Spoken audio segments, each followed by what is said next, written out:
Сегодня я бы хотела рассказать вам об одном замечательном учителе нашей школы, чье педагогическое кредо – уважать ученика, сделать изучение предмета интересным, эффективным и нешаблонным.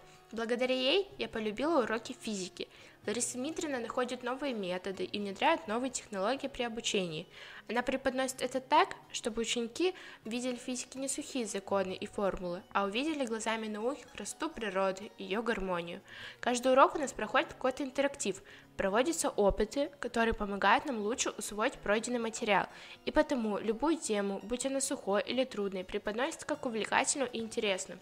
В моей жизни было много хороших учителей, они все с разными подходами к своей работе, но в Ларисе Дмитриевне есть кое-что такое, что вызывает у меня уважение к ней. Это справедливость, внимательность, умение научить получать удовольствие от познания. Это не просто для нас учитель, а хороший друг, который в случае каких-то затруднений может дать совет или остаться после уроков.